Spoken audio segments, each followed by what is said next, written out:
जय माता दी। श्री दुर्गा सप्तशती। अध्याय 7। चंड और मुंड का वध। मैं मातंगी देवी का ध्यान करता हूँ। वे रतनमय सिंहासन पर बैठकर पढ़ते हुए तोते का मधुर शब्द सुन रही हैं। उनके शरीर की वर्ण श्याम है। वे अपने एक पैर कमल पर रखे हुए हैं और मस्तक पर अर्धचंद्र धारण करती हैं तथा कल्हार पुष्पों की माला धारण किए हुए वीणा बजाती हैं। उनके अंग में कसी हुई चोली शोभा पा रही है। वे लाल रंग की साड़ी पहने हाथ में शंखमय पात्र लिए हुए हैं। उनके बदन पर मधुर का हल्का हल्का प्रभाव जान पड़ता है और ललाट में बेदी शोभा पा रही है। ऋषि कहते हैं, तदंतर शुभ की आज्ञा पाकर वे चुंड मुंड आदि दैत्य चतुरंगिणी सेना के साथ अस्त्र शस्त्रों से सुसज्जित हो चल दिए। फिर गिरिराज हिमालय के सुवर्णमय ऊंचे शिखर पर पहुंचकर उन्होंने सिंह पर बैठी देवी को देखा। वे मंद मंद मुस्कुरा रही थीं। उन्हें देखकर दैत्य लोग तत्परता से पकड़ने का उद्योग करने लगे। किसी ने धनुष तान लिया, किसी ने तलवार संभाली और कुछ लोग देवी के पास आकर खड़े हो गए। तब अंबिका ने उन शत्रुओं के प्रति बड़ा क्रोध किया।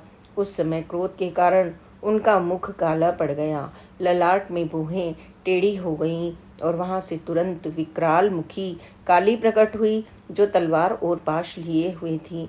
वे विचित्र खंडवाग धारण किए और चीते के चर्म की साड़ी पहने नर मुंडों की माला से विभूषित थी। उनके शरीर का मांस सूख गया था, केवल हड्डियों का ढांचा था, जिससे वे अत्यंत भयंकर जान पड़ती थी। उनका मुख बहुत विशाल था। जीभ लपलपाने के कारण वे और भी डरावनी प्रतीत होती थीं। उनकी आंखें भीतर को धसी हुई और कुछ लाल थी। वे अपनी भयंकर गर्जना से संपूर्ण दिशाओं को गुंजा रही थी। बड़े बड़े दैत्यों का वध करती हुई वे कालिका देवी बड़े वेग से दैत्यों की उस सेना पर टूट पड़ी और उन सबको भक्षण करने लगी। वे पार्श्व रक्षकों, अंकुशधारी महावतों, योद्धाओं और घंटा सहित कितने ही हाथियों को एक ही साथ पकड़कर मुंह में डाल लेती थीं। इसी प्रकार घोड़े, रथ और सारथी के साथ रथी सैनिकों को मुंह में डालकर वे उन्हें बड़े भयानक रूप से चबा डालती थीं। किसी के बाल पकड़ लेती, किसी का गला दबा देती, किसी को पैरों से कुचल डालती और किसी को छाती से धक्के मारकर गिरा डालती थीं। वे असुरों के छोड़े हुए बड़े बड़े अस्त्र शस्त्र मुंह में पकड़ लेती और रोष में भरकर उनको दांतों से पीस डालती। काली ने बलवान एवं दुरात्मा दैत्यों की वह सारी सेना रोंद डाली, खा डाली और कितनों को मार भगाया। कोई तलवार के घाट उतारे गए, कोई खंडवाग से पीटे गए और कितने ही असुर दांतों के अग्रभाग से कुचले जाकर मृत्यु को प्राप्त हुए। इस प्रकार देवी ने असुरों की उस सारी सेना को क्षण भर में ही मार गिराया।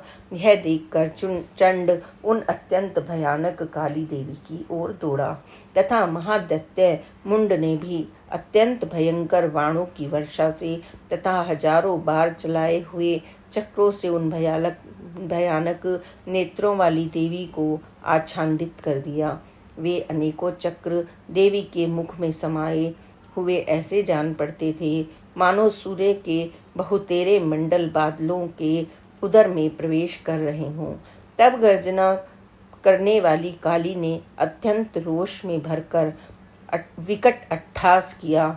उस समय उनके विकराल बदन के भीतर से कठिनता से देखे जा सकने वाले दांतों की प्रभा से वे अत्यंत उज्जवल दिखाई देती थीं। देवी ने बहुत बड़ी तलवार हाथ में ले हं का उच्चारण करके चंड पर धावा किया और उसके केश पकड़कर उसी तलवार से उसका मस्तक काट डाला। चंड को मरा हुआ देखकर मुंड भी देवी की ओर दौड़ा। तब देवी ने रोष में भरकर उसे भी तलवार से घायल करके धरती पर सुला दिया। महापराक्रमी चंड और मुंड को मरा हुआ देखकर मरने से बची हुई बाकी सेना भय से व्याकुल हो चारों ओर भाग गई। तदंतर काली ने चंड और मुंड का मस्तक हाथ में ले चंडिका के पास जाकर प्रचंड अट्टहास करते हुए कहा, देवी, मैंने चंड और मुंड नामक इन 2 महापशुओं को तुम्हें भेंट किया है। अब युद्ध यज्ञ में तुम शुंभ और निशंभ का स्वयं ही वध करना। ऋषि कहते हैं, वहां लाए हुए उन चुंड मुंड नामक महादैत्यों को देखकर कल्याणमयी चंडी ने काली से मधुर वाणी में कहा, देवी, तुम चुंड और मुंड को लेकर मेरे पास आई हो, इसलिए संसार में चामुंडा के नाम से तुम्हारी ख्याति होगी। इस प्रकार श्री मार्कंडेय पुराण में सार्वणिक मनवंतर की कथा के अंतर्गत देवी महात्म्य में चंड मुंड वध नामक 7वां अध्याय पूरा हुआ। जय माता दी। आने वाले अध्याय आप आगे अवश्य ही सुने और माता रानी की कृपा को प्राप्त करें। जय माता दी। जय माता दी। क्षमा प्रार्थना। परमेश्वरी, मेरे द्वारा रात दिन सहस्त्रों अपराध होते रहते हैं। यह मेरा दास है, यूँ समझकर मेरे उन अपराधों को तुम कृपा पूर्वक क्षमा करो। परमेश्वरी, मैं आवाहन नहीं जानता, विसर्जन करना नहीं जानता तथा पूजा करने का ढंग भी नहीं जानता, क्षमा करो। देवी सुरेश्वरी, मैंने जो मंत्रहीन, क्रियाहीन और भक्तिहीन पूजन किया है वह सब आपकी कृपा से पूर्ण हो। सैकड़ों अपराध करके भी जो तुम्हारी शरण में जा जगदम्ब कहकर पुकारता है उसे वह गति प्राप्त होती है जो ब्रह्मादि देवताओं के लिए भी सुलभ नहीं है। जगदम्बिके, मैं अपराधी हूँ, किंतु तुम्हारी शरण में आया हूँ। इस समय दया का पात्र हूँ, तुम जैसा चाहो वैसा करो। देवी परमेश्वरी, अज्ञान से, भूल से अथवा बुद्धि भ्रांत होने के कारण मैंने जो कुछ भी न्यूनता या अधिकता कर दी हो वह क्षमा करें और प्रसन्न हुए। सच्चिदानंद स्वरूपा परमेश्वरी, जगन माता कामेश्वरी, तुम प्रेम पूर्वक मेरी यह पूजा स्वीकार करो और मुझ पर प्रसन्न रहो। देवी सुरेश्वरी, तुम गोपनीय से भी गोपनीय वस्तु की रक्षा करने वाली हो। मेरे निवेदन किए हुए इस जप को ग्रहण करो, तुम्हारी कृपा से मुझे सिद्धि प्राप्त हो। जय माता दी। सिद्ध कुंजिका स्तोत्रम। शिवजी बोले, देवी सुनो, मैं उत्तम कुंजिका सूत्र का उपदेश करूंगा, जिस मंत्र के प्रभाव से देवी का जप सफल होता है। कवच, अग्रला, कीलक, रहस्य, सूत्र, ध्यान, न्यास, यहाँ तक कि अर्चन भी आवश्यक नहीं है।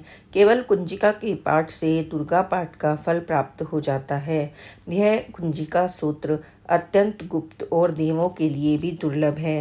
हे पार्वती, इसे स्वयं योनि की भांति प्रयत्नपूर्वक गुप्त रखना चाहिए। यह उत्तम कुंजिका सूत्र केवल पाठ के द्वारा मारण, मोहन, वशीकरण, स्तंभन और उच्चाटन आदि अभिचारिक उद्देश्यों को सिद्ध करता है। मंत्र: ओम ऐं ह्रीं क्लीं चामुंडये विच्चे। ओम ग्लूम हूं क्ली जू सह ज्वालय ज्वालय ज्वल ज्वल प्रज्वल प्रज्वल। ओम ऐं ह्रीं क्लीं चामुंडये विच्चे। ज्वल हम सम लं शम फट स्वाहा। हे रुद्र स्वरूपिणी, तुम्हें नमस्कार है। हे मधु दैत्यों को मारने वाली, तुम्हें नमस्कार है। कैटभ विनाशिनी को नमस्कार। महिषासुर को मारने वाली देवी, तुम्हें नमस्कार है। शुंभ का हनन करने वाली और निशुंभ को मारने वाली, तुम्हें नमस्कार है। हे महादेवी, मेरे जप को जागृत और सिद्ध करो। एंकार के रूप में सृष्टि स्वरूपिणी, ह्रीं के रूप में सृष्टि पालन करने वाली, क्लीं के रूप में काम रूपिणी की बीज रूपिणी देवी, तुम्हें नमस्कार है। चामुंडा के रूप में चंड विनाशिनी और यंकार के रूप में तुम वर देने वाली हो।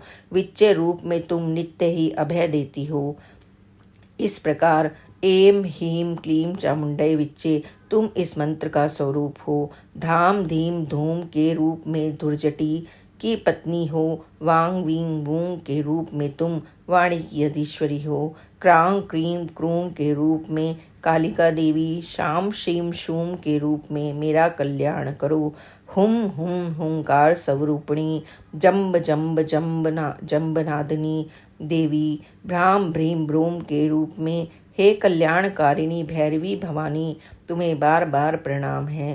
अंग कंग चंग टंग तह पह यह शम वीम धूम ऐं वीं हम शम धीजाग्रम धीजाग्रम, इन सबको तोड़ो और दीप्त करो स्वाहा। ताम पीम पूम के रूप में तुम पार्वती पूर्णा हो। खाम खीम खूम के रूप में तुम खेचरी अथवा मुद्रा हो। साम सीम सूम स्वरूपिणी सप्तशती देवी के मंत्र को मेरे लिए सिद्ध करो। यह कुंजिका सूत्र मंत्र को जगाने के लिए है, इसे भक्तिहीन पुरुष को नहीं देना चाहिए। हे पार्वती, इसे गुप्त रखो। हे देवी, जो बिना कुंजिका के सप्तशती का पाठ करता है उसे उसी प्रकार सिद्धि नहीं मिलती जिस प्रकार वन में रोना निरर्थक होता है। इस प्रकार श्री रुद्रमाल्य के गौरी तंत्र में शिव पार्वती संवाद में सिद्ध कुंजिका सूत्रम संपूर्ण हुआ। जय माता दी।